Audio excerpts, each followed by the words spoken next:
Dr. McCarthy sits down, we can begin.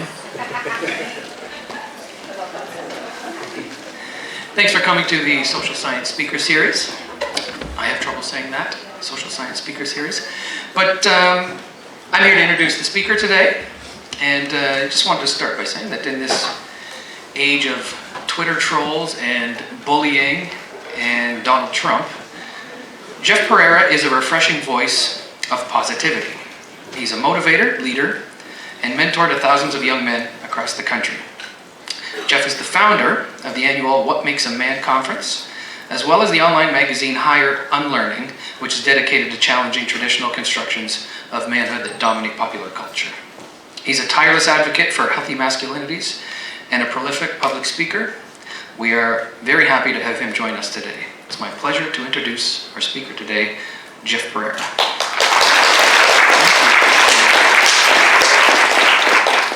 Okay, well, thank you for that incredible introduction, and thank you for the organizers and for all of you being here this afternoon to have this conversation. And again, thank you for the awesome intro. You know, I don't have to tell many of you that headlines and conversations across the nation right now are looking at issues around sexual assault, violence against women, and these hard, heavy conversations that we need to have more and more as a society around these topics. I'm not really here to lecture you for the next 45 minutes. I'm here to ask some questions and get you thinking, and get you talking here at Fanshawe, and continue the conversation around what we can do to create a more gender equitable society. And the conversation in particular here is the roles that men and young men can play to be a part of that change. So, to begin, odd question, how many of you have ever been stuck in an elevator before? Show of hands. Okay, it's always a bunch. Does anyone have a really good elevator story that they want to share? No pressure. I mean, really good. I mean, if you're stuck in an elevator, it's not good, but you're here, so clearly it ended well. Anyone comfortable? Not really? Oh, there you go. So I worked at Fanshawe here in residence, and if any of you live in residence, you know that the Perera residence has a terrible elevator, and it was Christmas break, and there was nobody living in the building. I went to go around and unfortunately got stuck, and was there alone for quite some time, and no one came to get me. It'll be though. Well, Brave clearly. day. Yay. You're okay. Awesome. Well, I heard from some McMaster students when I spoke there that for their Halloween party, they got stuck in the elevator. Everyone was at their parties, so they were there pretty much overnight. And people were like attaching straws and sending them drinks through the crack. And they're like, oh, for goodness sake, it's gonna be okay. So I got stuck in an elevator over a year ago now. And if it's ever happened to you, it's quite the experience, right? So it always happens at the worst time. Like I was really busy organizing a conference, running around, ran into the building, got in on the main floor. A woman was in the elevator already. We went up one floor, and then it stops. And then we're looking at each other, and you kind of know what's happened. So she hits the security button, security comes on, and they're like, help's on the way, someone will stand outside the door. Is everyone all right? Is there anything that we can do? What do you need? Just trying to reassure us that everything's cool. And so she ends the call. And then she stares at the button, presses it again, and starts talking to security again. But this time her voice is a little bit more agitated. She's a little bit more upset. And I sit there and I'm thinking in my head, oh boy, I wish I was in this elevator by myself. Because now my anxiety is going to go up because hers is going up. And I'm going to have to try to have to negotiate her if she's getting upset, so all this stuff. So anyway, we start having a conversation, start talking. And 15 minutes into it, we're there for half an hour. And 15 minutes into it, we're having a great, lovely conversation. And we're talking about her kids and talking about work. And at one point she stops and she says, I'm really glad you're in this elevator with me. I would have hated to have been here alone. And in my head I thought, I'm just a horrible person. Like 15 minutes ago, I wish that you weren't here. And so I started thinking, this is probably the ultimate question you can ask yourself. Are you the type of person that someone would want to get stuck in an elevator with? Right? That's like the great question, right? Because you're probably thinking, who would want to be stuck in an elevator with me? Your friends or family are probably like, oh, actually. My friend Hannah in Montreal has this great quote I love to use. It's an important moment for men to look at themselves and decide who they want to be in this world. What is your reputation? What do people say about you when you leave the room? What do you want them to say? And thinking about reputation is also thinking about traditions. And the tradition of being a man or manhood, the men of Fanshawe College, what do you want that to look like? Right? What are the traditions that we hand down to the next generation of men and young men who come to this community in this space? So speaking of elevators, my friend Nikki told me a story of her friend Chris, who's a big tall white dude, tattooed, big guy. And he's in the elevator in this sketchy parking lot, right? You know those sketchy parking lot garages, right? So she's in the elevator, and the door is open on a floor, and there's a woman outside the elevator. And she looks at him and says, "Excuse me, do you mind getting off the elevator so I can get on? I don't feel safe." Now, I don't judge any of you if your reaction is, well, she's got to get it together, or she has no right to ask that. He has every right to be in the elevator. I'm not judging you for that. But I'm hoping more and more, particularly men and young men, their initial reaction will be, wow, what has she been through that she has to ask that of me, a complete stranger, right? So Chris, without missing a beat, said, certainly, got off the elevator and let her get on. So I think part of the conversation is learning to see the invisible. And this extends to a variety of issues, right? Whether we're talking about race, ableism, a variety of different issues. It's learning to see those things that aren't aware to us, that we're not recognizing, that we're not seeing. James Baldwin has this great quote, "If I love you, I have to make you conscious of the things that you do not see." So I think part of this is for men and young men to be able to open up their eyes to seeing the reality for women and girls and people of other genders, really. We have a very binary idea of talking about the world, but there's a vast spectrum of people and experiences they have. And the reality is that there is a hierarchy around everyday experiences. And I just want to highlight two, we don't have that much time. There are well more than 1,000, according to some of the stats that are coming out, but more than 1,000 Aboriginal women who are missing, murdered, or feared dead in this country. And if you think about it, if it was any other group, like Wayne Gretzky would be doing a marathon, Friday night to raise awareness around the issue. And this is especially poignant today. My friend Ramona Pringle has this line, "Being a woman or a girl online is like being in a dark alley."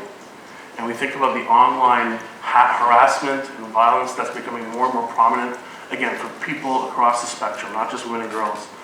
People who don't identify as either, men or boys, and people who are gender queer, people who are from the LGBT community as well. Women have been, are, and continue to be leaders in the work to end gender-based violence. Their blood, sweat, and tears have laid a path for folks like us to be able to walk forward and have the harder conversations. And this isn't me coming in and kind of trying to mansplain violence against women. For me, it's talking directly to men and boys about these issues, where we can elevate and hear women's voices who are leaders in the work, but also come to the table for the conversation and talk about how this affects us as well. So it's important to point out, this is not a blame or shame session. I'm not here to say all men are a certain farm animal, right? I'm here to say that we can aspire to do better. That we can inspire each other to be better. And there's a higher standard that we can ask and demand of ourselves and one another. And it's part of that is listening and hearing women's stories and experiences. So really quickly, why I do this work. I grew up in a home where my father was physically abusive towards my mom. Some of my earliest memories is my mother covered in bruises at the hands of my father. And for me growing up, this was a real challenge because I loved my dad, but I didn't trust him. And I had trouble having friendships with men growing up and boys. Like all my friends were women, and I just had this weird thing about guys. And I was a guy, and I was a total, loved my G.I. Joe and Transformers and watching Kung Fu flicks and stuff, but I also loved watching Strawberry Shortcake. And anyone remember Gem and the Holograms? Shout out? No? Okay. You gotta check it out, it's pretty awesome. But I couldn't talk about that with my male friends, right? We talked about G.I. Joe, but as we got older, I realized we all watch Strawberry Shortcake. Like, what is going on? Why can't we talk about it, right? So, more and more, I think folks, which is great, are thinking about the constructions of gender, how we together create, reinforce, these narrow, binary ideas of gender. And it comes down to labels, right? This whole world is trying to put you in a box and label you. My friend Tuval had his second child, and he dressed the child in a lumberjack jacket, you know, like a plaid jacket, and took the child for a walk in the park. And they came across a new friend, a neighbor, who hadn't seen the baby. And he comes running over, "Oh, Tuval, is this your new baby?" Tuval's like, "Yep." "Oh, whoa, can I pick your baby up? Is that cool?" Tuval's like, "Go ahead." Seeing the plaid jacket, picks the baby up. I was like, "Oh, what's going on, buddy?" Bouncing him up and down. "Look at this handsome guy." Tuval's like, "Actually, that's my daughter." And it quickly changed from this to, "Oh, wow, she's so pretty. Look at those eyes. Oh, wow." So think about how the way people read us, the way we identify, dramatically changes how people treat us and interact with us, and how we navigate the world, how that impacts the way we live our lives. Because this very narrow idea of who we can be as men and women, as people, right? You're either wearing this awesome dress, or you're wearing fuzzy underwear and you carry your sword to class. I don't know how you do that. Fridays, maybe. This is a series of shirts that were pulled off the shelves in Canada. The Problem Solve series. This might seem familiar to some of you. The problem in this scenario is the woman's got a problem. The problem is that she's got a problem. So she's articulating her issue. Now, the way we raise young girls, this idea of sugar and spice and everything nice and mind your manners, don't raise your voice, act like a lady. So devaluing women's voices. So in this shirt, she's articulating a problem, but it's seen as that she's venting or ranting, or pardon the phrase, or she's bitching, right? Devaluing her speaking up and saying, "I have an issue." So his problem, he's got to hear this, right? So problem solved, puts on some headphones, puts on some, I don't know, what do you listen to out here? Future? ABBA? What do you puts on some Justin Bieber, blocks her out, problem solved. Here's another version of the shirt, and the problem escalates. It's the same problem. His problem is that she's got a problem. Problem solved, he drop kicks her. There's another version of the shirt that shows her falling and implying to her death.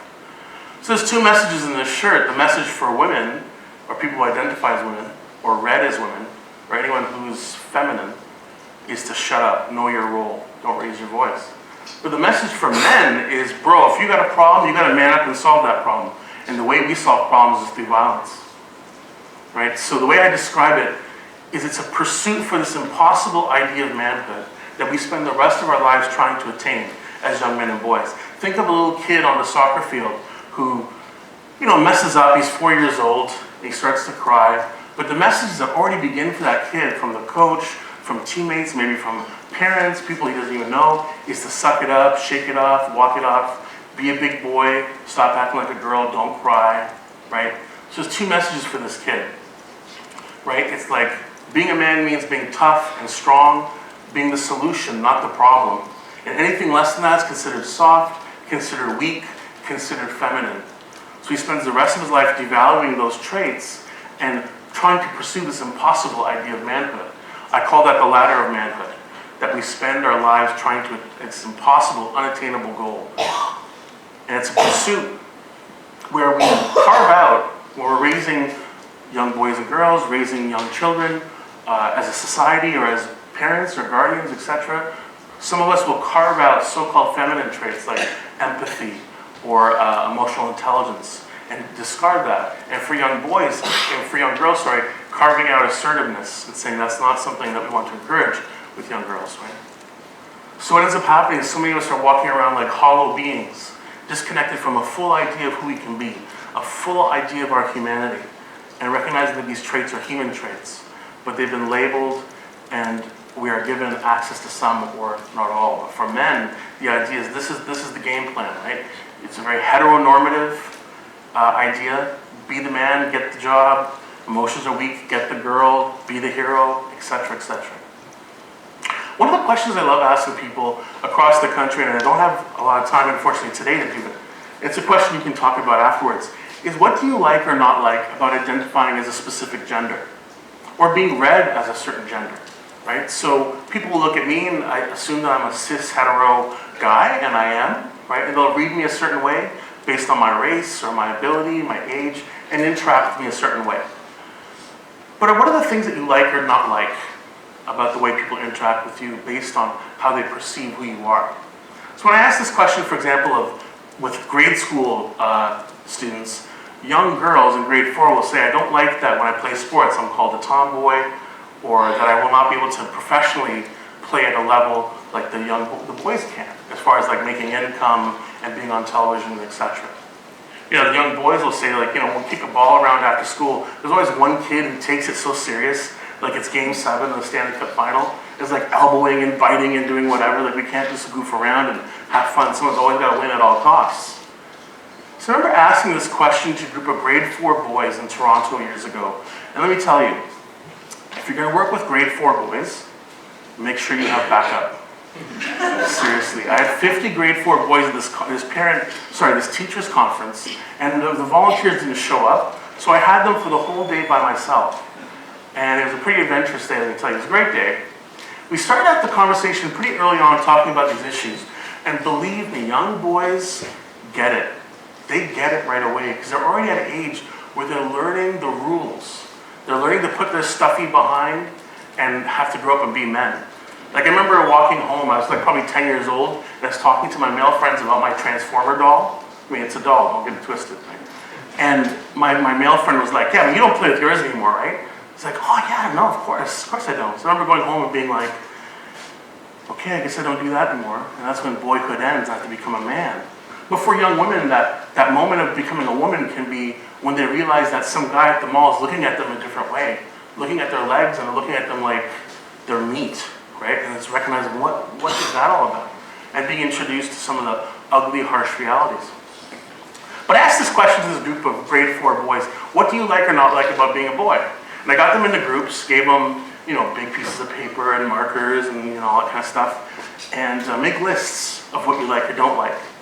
So here's one list, and hopefully you can read it in the back, of what I don't like about being a boy. I'll give you a second to take a look at that.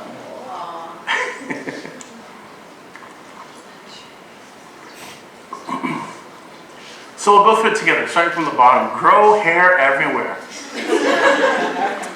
Having an automatic bad reputation. I remember the little guy was like, when I'm at home, it's never my sister's fault. When I'm at school, it's always my fault.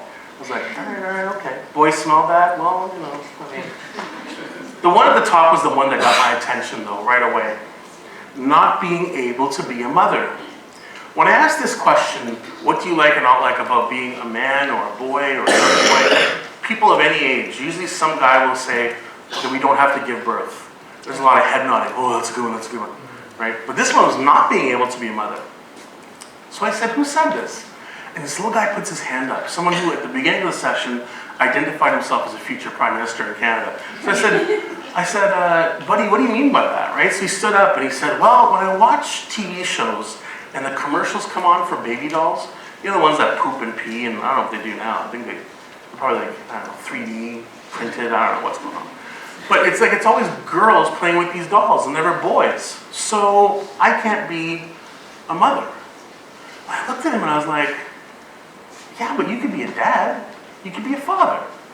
And I'll never forget, he looked at me like I was a complete fool. He had this screw face like, what? What are you talking about, man? Because maybe in his life, his father was physically present, but not emotionally present. Or his father or a father figure wasn't present at all.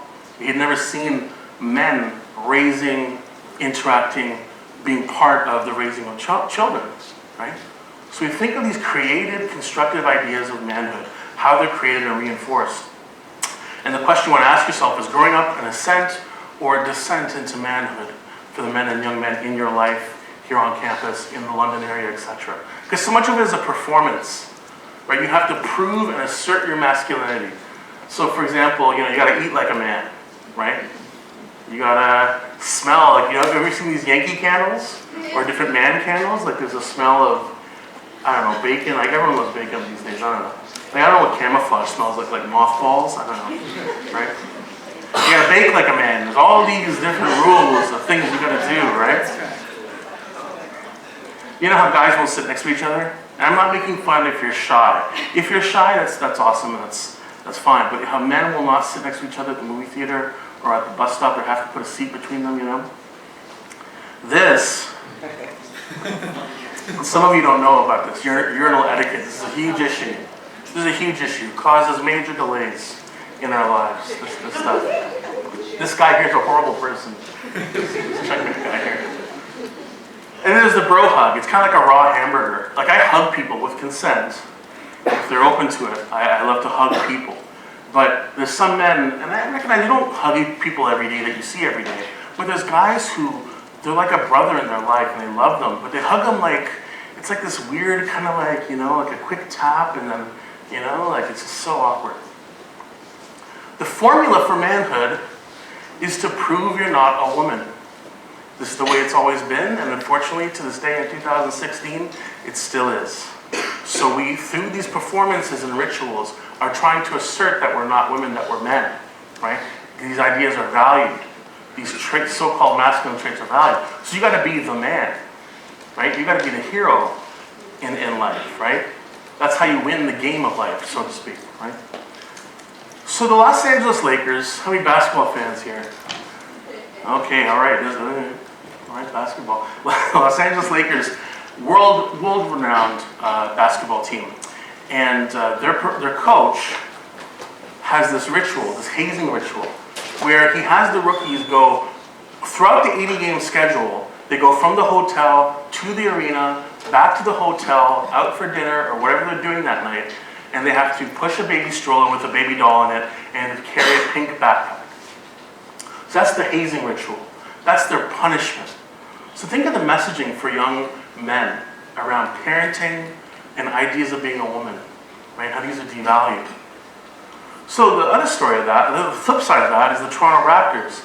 There's a story about how they kind of turned their team around and really developed some team chemistry. A few years ago, they made a major trade and got a whole bunch of new blood on the team. But what people don't really realize is the reason they started bonding is from the GM to the coach to the players. They all realized that most of them were new and young fathers. So they'd come to practice and all exhausted, like, hey, what's going on? Oh man, the baby was up last night, just throwing up all over everything, you know. And they started bonding, and that bonding that happened off the court translated to success on the court. So that chemistry, that building brotherhood or building a more inclusive environment, conversation, opening up, embracing each other, having empathy, talking with each other, that translated to success. And in your lives, whether it's on a playing field, in the boardroom, in wherever you work, live, worship, or study, these things will translate as well. But again, like I said, we encourage men to disavow, that's that Trump word, to deny so-called feminine traits. Because we even gender ideas of success and failure. Gender is a masculine, success is seen as a masculine concept, and failure is feminized, right? So in the boardroom, for example, you got to man up, right? Ideas of domination, being in control, being ruthless are rewarded.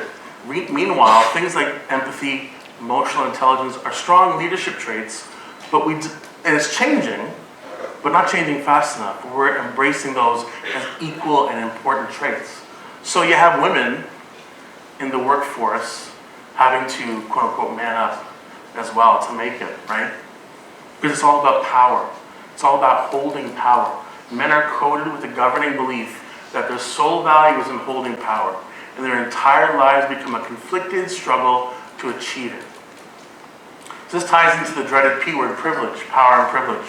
So privilege is a word that we need to talk about more and more, and reluctantly some of us are being dragged into that conversation, right?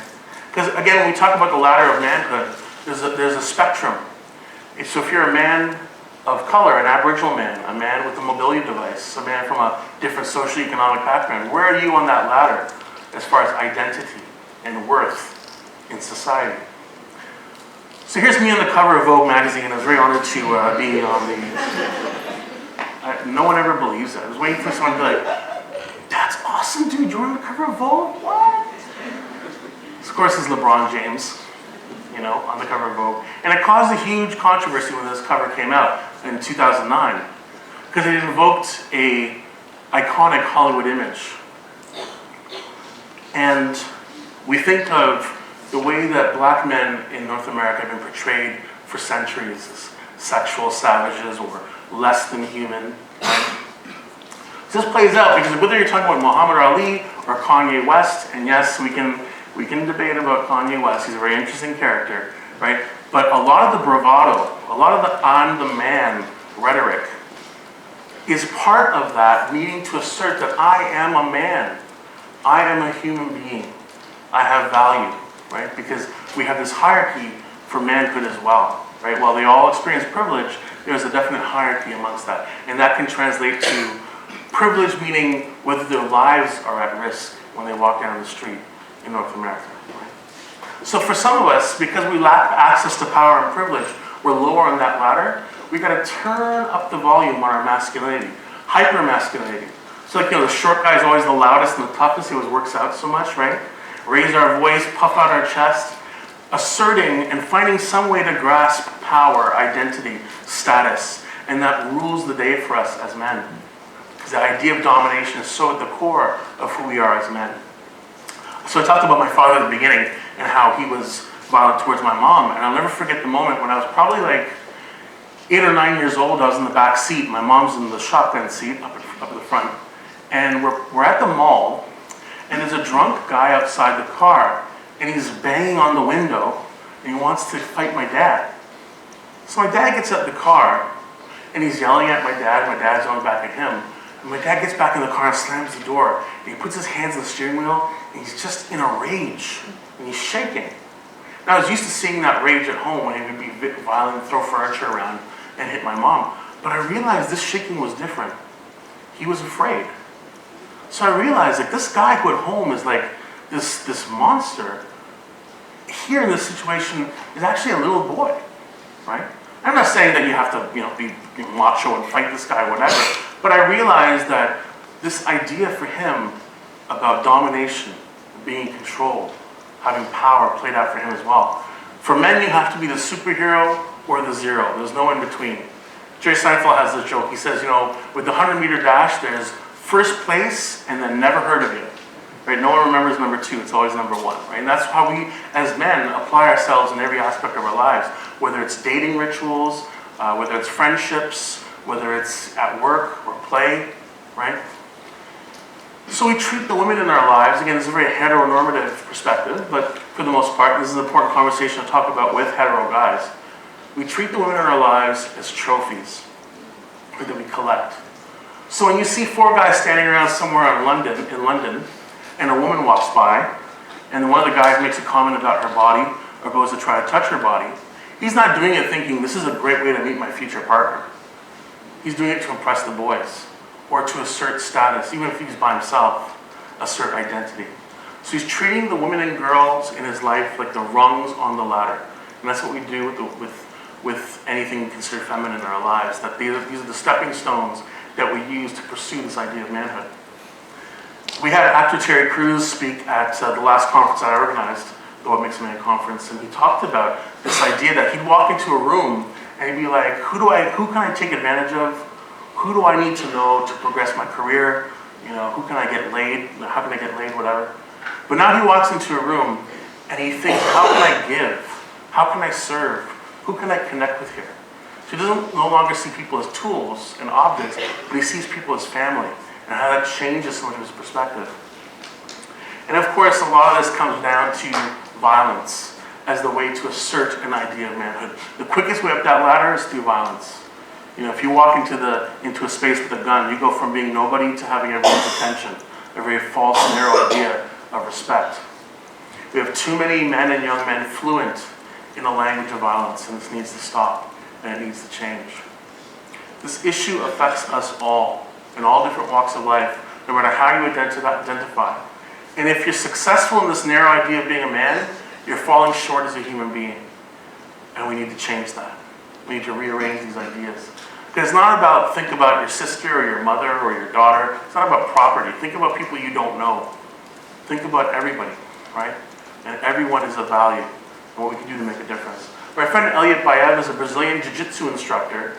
And apparently Brazilian Jiu-Jitsu is a great form of self-defense for women, because if you're, and I don't want to, you're not allowed to, you're supposed to give away stuff, but if you're on your back which in a lot of assault situations you end up being.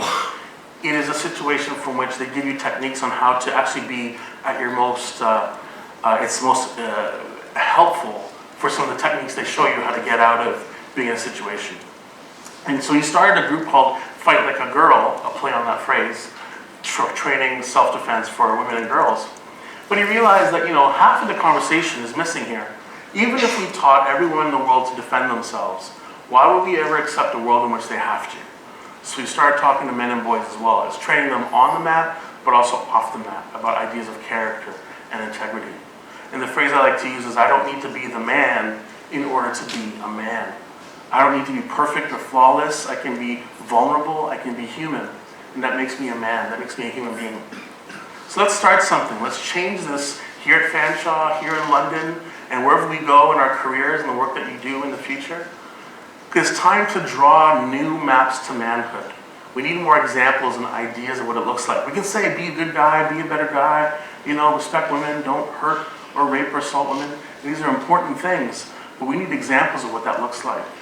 And if that's a void in your life, you need to step up and be that role model and be the person that fills that void in your community.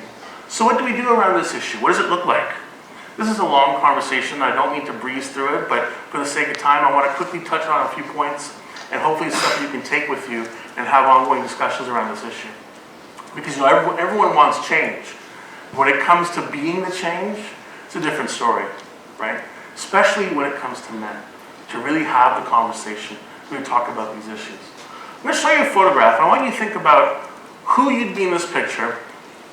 More importantly, not more importantly, but who the men and young men in Fanshawe or in the London community would be in this photograph.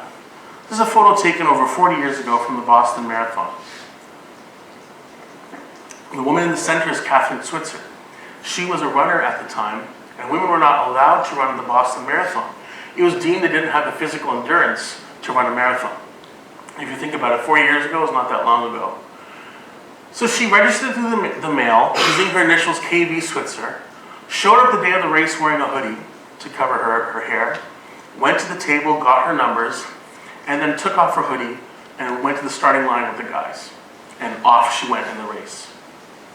The guy in the black jacket is Jock Semple. He was the organizer of the marathon at the time. When he found out a woman was in his race, he got a follow car and eventually caught up to her, attempting to hit her, saying, "Get out of my damn race and give me back my numbers." It's a true story, you can look it up. And that is actually a happy ending. But that's the moment right there. So again, the question is, who are you in this picture? And who do you want the men and young men in your lives, on this campus, in the community to be in this scenario? So there's a few choices in my mind. There's of course Catherine. She's empowering herself. She's breaking barriers that women and people of other genders face, but she's not trying to be a hero. She's just trying to do her thing. She just wants to run. But in doing that, she's empowering herself and helping make change happen. So that's an important role. And of course there's Jock. We don't want to encourage that role. But aside from those two, there's three other choices I see in this picture of who you can be. So the first choice is this guy here in the funky white shorts, this dude right here, right? He's gonna step up and step back. He's not trying to be a hero. He's gonna try to help out and then get back. It's her race to run. She's empowering herself, but he's gonna step up and play a role, using his body language, maybe his voice, and saying, "Stop it, it's not cool." And then going back and doing his thing, right? So that's an important role.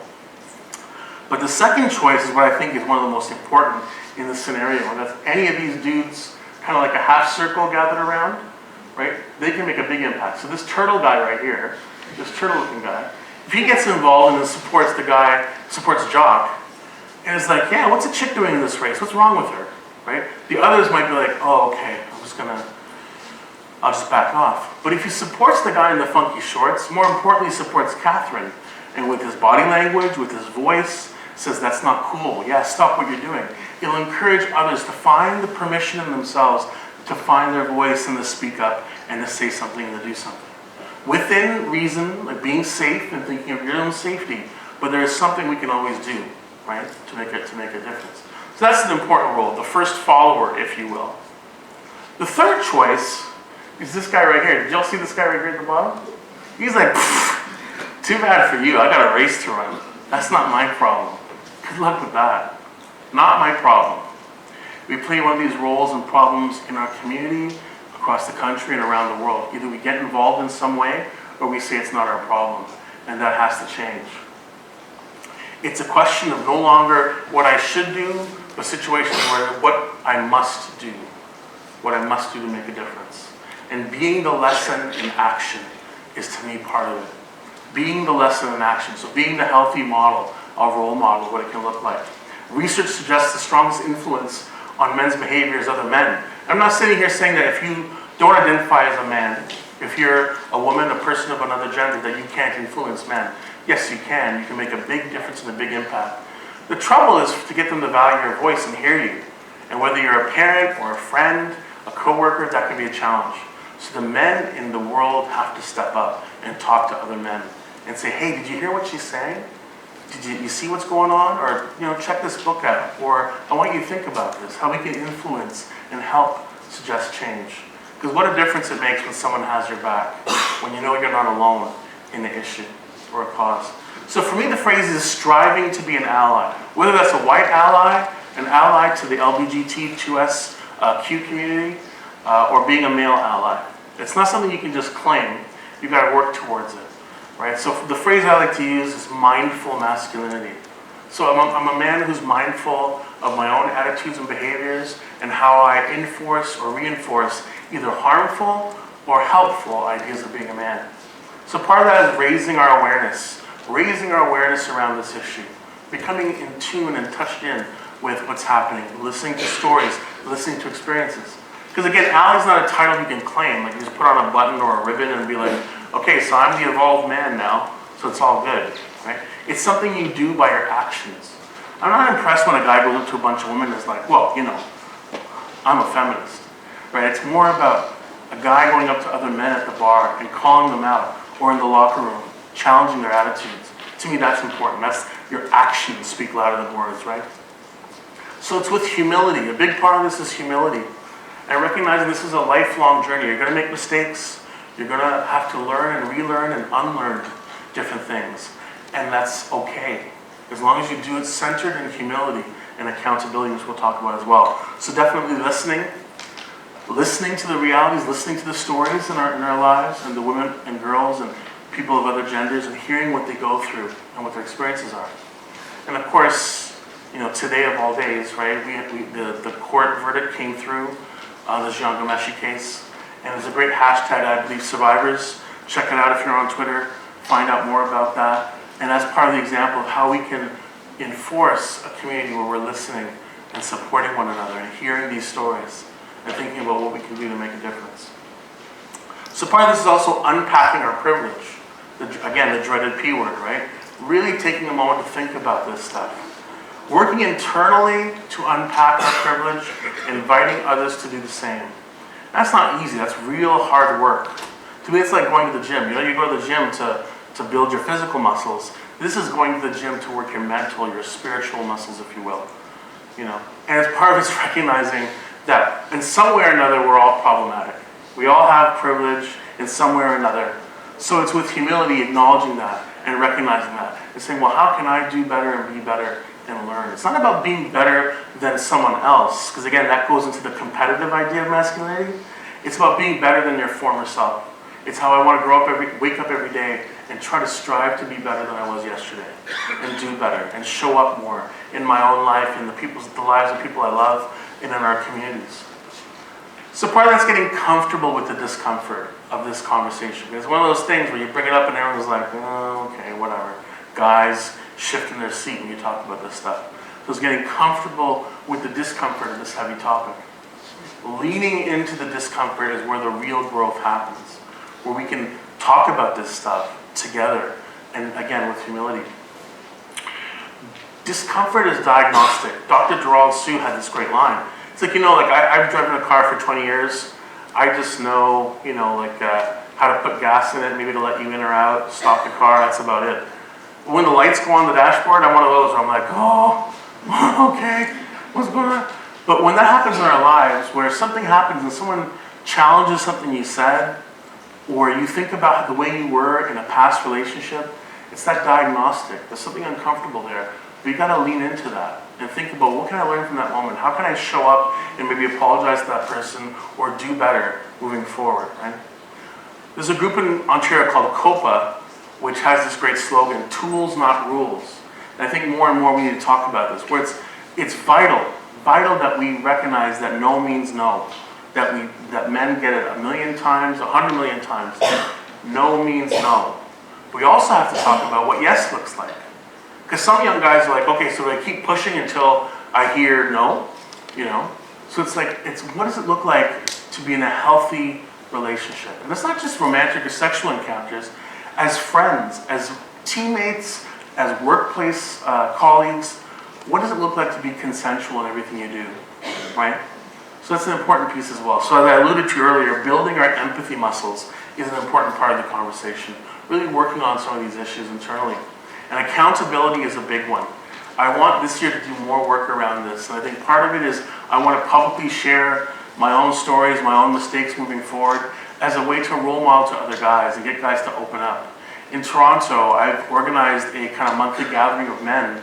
We get together. It's men who do similar work, who are role models in the community, who are men that are, you know, the people in the community that would say, this guy's a good guy, or so-and-so is a good leader. I've gathered a bunch of them together. So every month we get together and talk about our own stuff, right?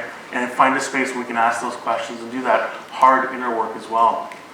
And recognizing the position, you know, our positions and the responsibility that comes with it. So recognizing that the power you have, some of us as men tend to use it as a coercive thing, you know, and abuse the power we have, right? And Gameshi is a great example of that, how he abused his status, his stardom, his fans, and did something quite horrific and horrible across the country with many, many women. So calling in and calling out is an important thing too. So calling in means sometimes you need to pull someone aside and call them in and, hey, that comment you said, that thing you were talking about, I just wanted to talk to you about that. But sometimes it reaches a point where you have to call someone out. And that's, you know, a great example is, it's the third time we bring him up, Donald Trump. This is an example of a guy that you have to just call out because he's not listening to you. He's shutting you out. But there are people in our lives that we can start. We don't have to go strictly to, you know, blaming or shaming them. It's just like pulling them aside and talking to them about some of their attitudes and behaviors. And a big piece for me is, am I a safer space? And we talk about safer spaces, so this hopefully is a space where you feel a bit safer. But when you leave the space, what happens, right? Is it the physical environment? No, it's what we create together. And safer with the R at the end means I'm holding myself accountable. I'm not saying I'm a safe space and done. I'm constantly checking, reflecting on my own attitudes and behaviors, and ensuring that I am, as best as I can, striving to be a safer space. So when I walk in the room, the men in the room will know I'm not going to stand for any sexist, misogynistic, homophobic, transphobic, racist behavior. And others will know I'm someone they can go to who's going to listen, who's going to believe them, who's going to support them. So I create this kind of bubble where I'm a safer space, and hopefully I pass that bubble along to others and they become safer spaces as well. And we slowly change the climate in our communities. So being mindful of the impact you have and embrace the impact you make. We're all role models, whether you like it or not. It's thinking about and being present with what impact am I making?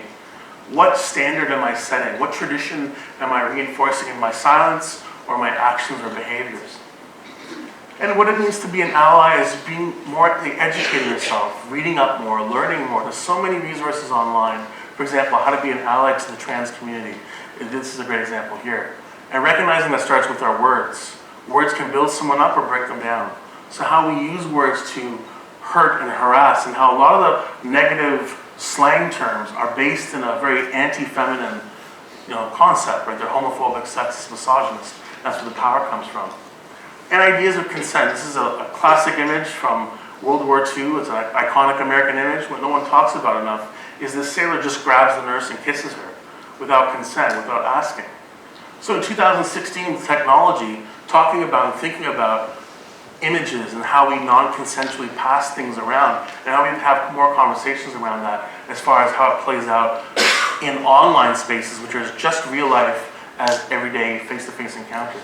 So it's speaking in a language of consent. It's navigating the world we live in, speaking a language of consent, right? So it's where you're entering from being a child. Like, you know, when kids will ask, can I play with that toy? Do you want to hang out? Like, why did that change? All of a sudden that stops, that language has to continue. So when they navigate friendships and eventually sexual romantic relationships and work relationships, friendships, daily interactions, they seek consent in everything they do. And that's what we want to encourage and inspire more. Because consent starts before you even interact with someone. Before you even meet that person, it's thinking, why do I want to do this? Like, why am I feeling a pressure to do this to impress the boys? So it's really getting in touch with who you are and what you're doing and why you're doing it. Really unpacking your internal emotions and desires and motivations in life. Your beliefs don't make you a better person, your behavior does. Right? So again, I want to just say this, I can't say it enough.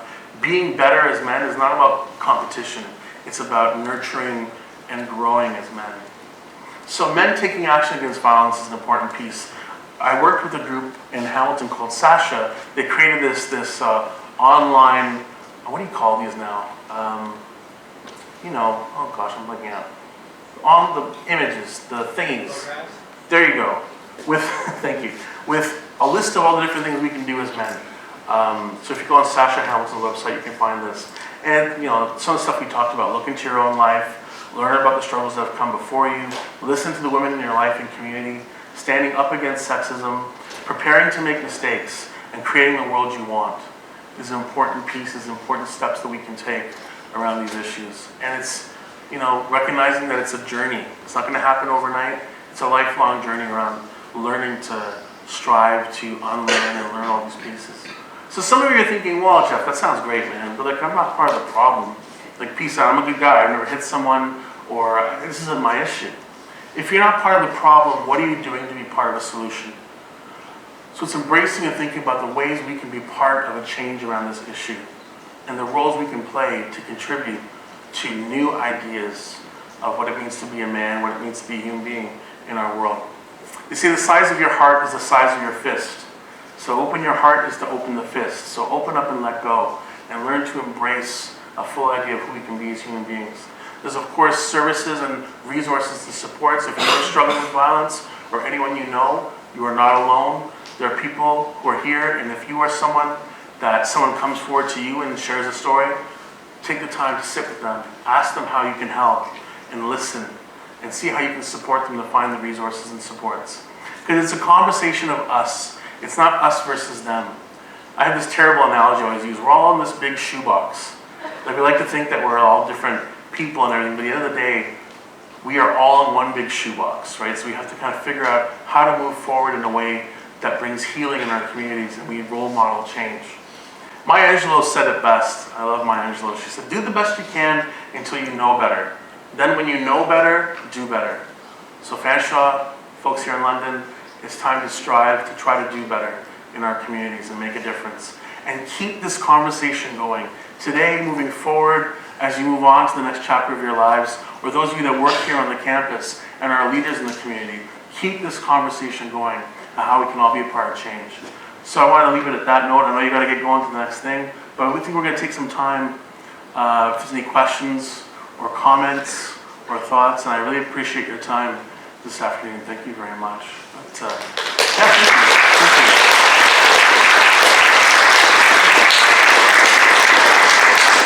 So we'll open the floor. If that was horrible, let me know. If you any thoughts or reflections, any short stories or any reflections. There you go, look at that. I just think that was awesome. Like, everything you said. I appreciate it.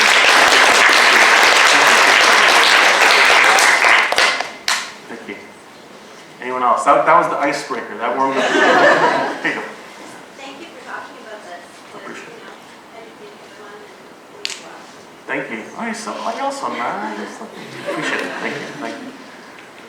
Anyone want to share anything that it kind of bring up stuff? I know today's a very heavy day, so if folks want to speak about that as well, or just in general. I mean, there's so many, it touches on so many different things and affects all of us in all our communities. Yeah. I just think the internet has affected the masculine construction of gender and That's an interesting question, right? Because it's the internet's rapidly evolving. So much of our interaction is more online than in person. I mean, like even just like most of us, I think, talk to each other through a device, like through Facebook Messenger or Snapchat. I'm still trying to figure out what that's all about, but or text messaging. But it's definitely creating. What's beautiful is that for a day like today, you're going to see hopefully tens of thousands of tweets where it's stories from people who are saying, "I believe you and I support survivors and I believe you," and people, sharing experiences and supporting. But there's also a lot of ugliness that's on the internet as well. So I think it's a place where we can kind of see our true selves, for better or for worse. And I think there needs to be more conversation around how we interact on online spaces. There's a phrase that my New Year's intention is loving speech. And loving speech towards how I talk to myself. Like your inner voice is like an angry father. Ooh, why'd you do that? What's wrong with you? What are you, stupid? So I'm making this my intention to kind of talk to myself internally with more loving speech. And I think it's something we can practice online, where if we disagree with someone, it can start out being, we don't have to go to we're both aggressive and go to 10 right away. If you disagree with someone, you can say, I wanted to unpack or challenge that comment, not making it personal. Right? It's about the issue, not the person. Sometimes you do need to, it does escalate because the person's not listening or being more harmful, but I think there are ways to have more engaging conversation, and I think it starts with loving speech. Of course, some people will say things and do things that they don't deserve or earn that respect, but I think we have to set the tone to say, there's a different way we can, with civility, interact with each other. So hopefully, that will help change that. Do you find that the video games today are damaging the younger children? It's an interesting conversation. I'm working on a new TEDx talk, and one of the things I realized, I started watching, I'm not old, but I'm getting old, and I'm getting out of touch with stuff, and online, those first-person shooter games, right? A lot of young men will record, because they get on the internet and they talk to each other. They're basically having conversations as they're slaughtering hundreds of people through the games. And so there's a lot of videos of young guys talking about sex and dating as they're playing these games. So they refer to notches on the bed post as kills, right? Like how many kills you have, like how many women you hit or banged or whatever. So they're talking about kills as they're killing through technology, and it's just such an interesting moment we're at. I'm not judging anyone who plays violent video games. I don't think that necessarily means that you're going to become a psychopath or whatever, but I think there's a conversation to be had about what is happening to us, what's numbing us into, that we're exposed to so much violence. And, before the internet, before video games, we're already exposed to violence on television, but now it's at such a level. And even to go off point a little bit or off topic, I remember on Facebook last year, I was strolling through my news feed and I was seeing images from wars around the world where videos, when you scroll through your news feed, if you don't set the settings, the videos will play automatically. And friends were sharing videos of, people who were just blown up. And there was an image, I hate to say it, but an image of a father holding his daughter. It's basically his daughter's head and shoulder and arm. And it just started playing on my newsfeed. So I'm kitties, videos, articles, and then this image pops up. And I was just I put my tablet down and I was traumatized by it. I didn't consent to seeing that, But I think there's a generation now that's more and more accustomed to seeing some of this stuff. I'm a huge Walking Dead fan. It is an ultra-violent show, and I think it's a great way to explore some of these conversations of our relationships with violence. I'm an anti-violence guy. I shouldn't be watching that show, some people will say. And I'm well, I don't like to watch a lot of violence, but I love how that show's exploring humanity and the breakdown of humanity in such a crisis. And I think it's a reflection of our society, some of the xenophobia and the fears of the outsiders coming into our communities. Bringing up Trump again. Jeez, but Anyway, sorry, long-winded answer. I don't know if I answered your question, but thank you. Do we have time for a few more? Anyone have?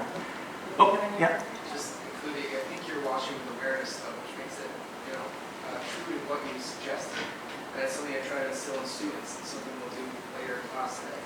You should just watch that kind of violence that perpetuates woman as victim, perpetuates what masculinity is through violence, and saying, that's not right, and that needs to change. I can't be okay with change. I can't Absolutely play those games. Absolutely. Say status quo is something that was okay 3 years ago. Mm-hmm. Hold on, right? So Absolutely. those things can be in our world, but they should look archaic to us in our office. As long as our eyes change, suggest that we're going to be okay. I love it. That's right. it's great that you bring it into the classroom, right? And it's, again, it's the idea of mindfulness. I think it's so important. So, Okay, thank folks, you. so for those of you who know me, you know that Jeff is talking my language, he's singing my song, I'm sitting in my seat wanting to stand up and cheer. And so I want to say thank you. Thank you to all of you who have supported the Social Science Speaker Series throughout the entire year. Thank you for coming today. Thank you so Thank you. much, Jeff. Thank you.